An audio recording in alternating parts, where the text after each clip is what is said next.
Segment 3, Gold and Black Live. Kyle Charters joins us. He is, wait, Rob Ninkovich, if you're out there, call us. That's what's just an APB. We know that Rob has nothing more to celebrate than calling Gold and Black to talk about his Super Bowl experience. But he's fresh off vacation, too, so yeah, he's rejuvenated and ready to go. You know, that's a pretty, I mean, from your perspective as a coach in the fact that you run a program, and when you have a guy that wins the Super Bowl, Purdue's, what's the record? I should know this, but how many in a row has Purdue had? 14 or 17, I think. Yeah, I mean, that's an amazing accomplishment when you have a guy that, like a Rob Ninkovich, but that number's gone on for a long time. It means a lot to the program to have that happen. Oh, heck yeah. I'll tell you, to even get to a Super Bowl, people don't realize how hard it is. But to do what a place like New England is doing, to be there that many, I mean, it's unbelievable. I remember my second year in the NFL, we went to the NFC Championship game. I was just young, like 26, and figured, oh, nuts, we'll be back here a bunch. It's hard to get back there. We weren't back there, but, you know, I mean, it's hard. I think it'll take some time. They reflect back on all that they've done. It'll start to mean even more. Yeah, Trying to figure out what I was doing at the age of 26. Yeah, I wasn't coaching in an NFC Championship game. I feel pretty confident. I think I was pumping gas somewhere. So you know and it is a credit to the program in terms of those guys and it's funny because Ninkovich, it seems of late, you know, Cliff Averill last year as well, and of course he played it this year. They've all seemed to have played major roles in these games too, which is impressive in its own right. So, and all have a great deal of pride. Yeah, in Purdue. I mean, there's guys in that league that don't talk a whole lot about the schools that they went to. I mean, those guys and Drew Brees, and I mean, they've got a great deal of pride in Purdue. Yeah. Who's your best NFL prospect on your offense? On our offense, probably old Akeem. You know, Akeem Hunt's he's gonna make it. He's gonna make it in that league. Interesting. What he has is he's got some endurance and durability. For 2 years, you know, at his size and stuff, he hasn't missed a game. He hasn't missed a practice. And what he could do is he could be on the Big Four special teams. He can cover kicks. He could be a gunner. He can return kicks. So that kind of just keeps you hanging around until you prove yourself. So he could be a second or third team back because he hangs on with that. And that guy knows football, can split out, can do different things.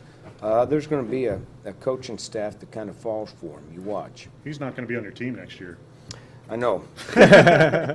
No, he's not. Who do you have to turn to make plays? I mean, you need somebody on the outside, especially here in the spring without Danny out there with you. And, you know, you lose those top two running backs. So who are the playmakers?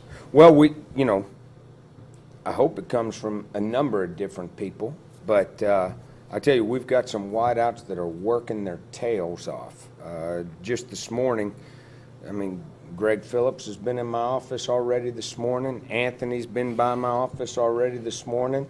He's a wonderful guy. I can't wait for you guys to start to get to know him. But, you know, we're able to meet a little bit in the off season, and I met with all the wideouts yesterday, and we talked about the importance of winning outside the numbers, competing for what we call 50-50 balls. That, you know, when the quarterback sees you're one-on-one, the ball has to go there. And we watched 103 clips of 50-50 balls, some college, some NFL, where the quarterback has to understand you're waiting for a guy to get wide open. He ain't going to be wide open. Yeah. When he's one-on-one, we're talking a lot about the technique and the skills that we need to win those 50-50 catches. You look at the Super Bowl, that big long guy from Seattle. Yeah. Son of a gun, it's not like he was open.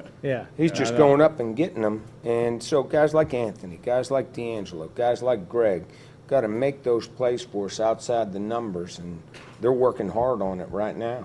So they're 50-50 balls you want to catch. What percentage of them? And what percentage did you catch last year? Yeah, they're 50-50 balls that we'd like to go 90-10 balls. That's what we're aiming Let's start for. calling them 90-10 balls. What were you at last year, you think? we're going to be better than we were. Good We're going to answer. be better than we were. Good answer on that. All right, I asked you this question off here because I didn't think it would be totally fair to ask you before. Just to ask you for one-word answers, and you said you could at least get it down to one sentence, but not necessarily just all on football ability. But what are short Shoopisms, as Randy calls them? I don't know if that's a fair thing to say. But Austin, Danny, David, and Elijah, and of course Austin Appleby, Danny Etling, David Blau, and Elijah Sindelar. How do you separate? Would you describe Austin Appleby? What's a short way of describing him? Incredibly hard worker. Okay, we'll go to Danny Etling. Uncommonly bright. Okay, David Blau. Gamesmanship. Moxie. Okay, and Elijah Sindelar. Talented. Yeah, he does pass the test. You just stand next to him, and he is an impressive guy. Anthony Mahangu says he had a cannon. I'll tell you, this is funny. All right. So we were down there last spring. I was down there watching him play baseball, and he was pitching. And I'm like, son of a gun, he's a pretty good pitcher. I started getting nervous.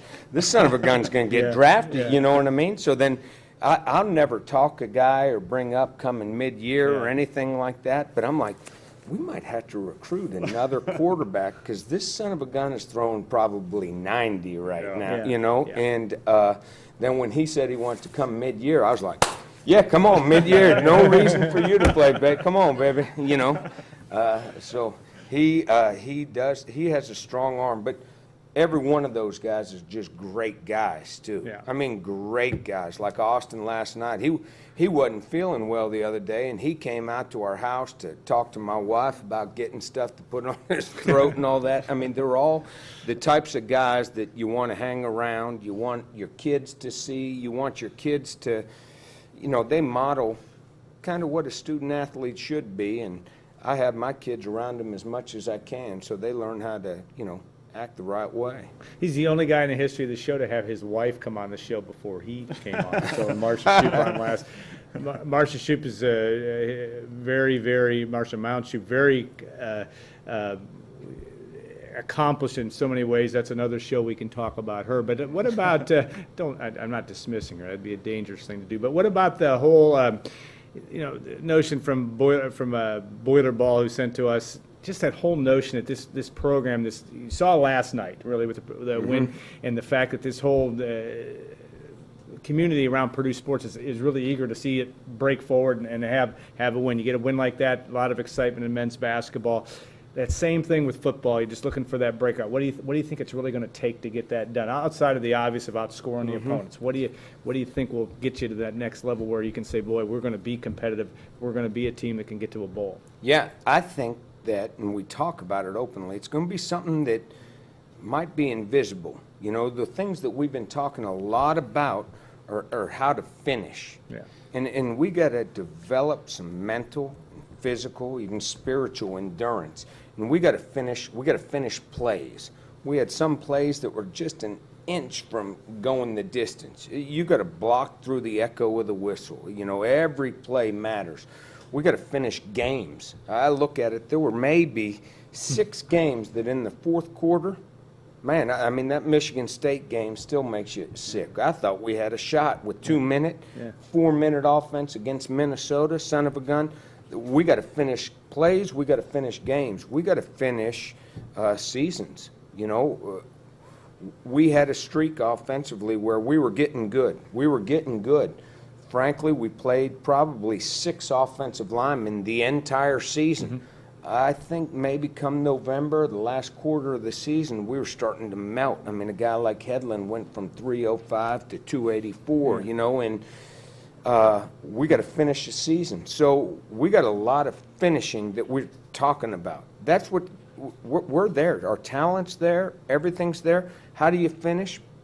You talk about it. You develop depth where 6 guys aren't the only guys playing, that once you get to November, we're still fresh. And our guys are training with that mentality. I mean, Coach Carlisle and Coach Davis, those guys are I mean, they are whipping them into shape. We start 6 a.m. workouts on Monday morning, which these things, it's going to be a lot different than it has been in the past. If any guys are watching this, the players, you better get some rest, man, because that's what we're talking about. Finishing plays, finishing games, and finishing the season. So when Marcia was on, she talked about the criticism that coaches have to deal with and coaches' families. How do you deal with that? I'm assuming that on your Twitter you're not paying a whole lot of attention to the mentions all the time. You know, how do you cope with sort of that? Yeah, look, you know, heck, I've had Gatorade poured on me after winning a championship game in Soldier Field, and I've had beer poured on me after losing in Soldier Field. Yeah. So once you've seen yourself hung in effigy, everything else is kind of in perspective. You know, if you're not grounded in something deeper than wins or losses, this game will kill you. This business will kill you. Yeah. Our staff, we're doing good work. There's nobody that wants to see the fruits of those labors, you know, come out as wins than we are. But it's coming. We're doing it the right way. We're working our tails off. We're creating a culture of accountability, of hard work, of doing things the right way. And it's going to pay off. How do you deal with it? I'm grounded in the fact that I'm doing meaningful work. Our staff is doing meaningful work every day, and we're helping these young men become the men that parents hope for them to be, the players they dream of being. That's important work, but there's no doubt we're working our tails off. There needs to be more wins. Yeah. Harder to deal with Stacy or me or the Chicago media? Oh, you and Stacy are like a rock in my shoe, man. I like that. Maybe we could please that. Can we trademark that? I like to be that. I haven't been called that before. That's good. Dean Smith was hung in effigy. Jack Molenkoff was hung in effigy. I just read the Sports Illustrated. So you're in very good company from that standpoint. All right, you have Not dead like Dean. no. From that standpoint, it happens from time to time. You look at this. You look at spring, and where Coach Hazel has said that you're going to have a situation where we're going to find out be able to take some steps, but maybe not have anybody separate themselves that much from at the quarterback position. How do you view? What do you reasonably want to see at the end of spring to where your quarterbacks are heading into the summer and fall? Well, we want each of them to have a number of reps, and that's going to be a hard deal. And we're not going to evaluate it on one day or one period, but we talk about a body of work, and that's a position where you really have to have a body of work to be evaluated. Yeah. And, Dan has a body of work so far in the 2 years he's been here. Austin really got a body of work last year as well. We've got to develop one with David and see what he has. We want to see these guys go out and compete, and what we've talked a lot about is don't worry about where I stand in a competition. Just practice. Yeah. Don't be afraid to fail, and don't think, son of a gun, if I'm 2 of 6 in this period and this guy's 6 of 6, I'm going to have less reps. That's not going to be the case. This is a body of work deal, and we need to practice throwing the ball downfield.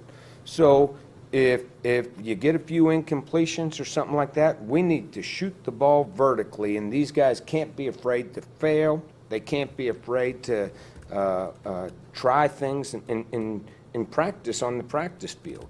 And that's really going to be, I hope, the thing you see as much as anything is pushing it vertical. Right. We need to stretch the field that way.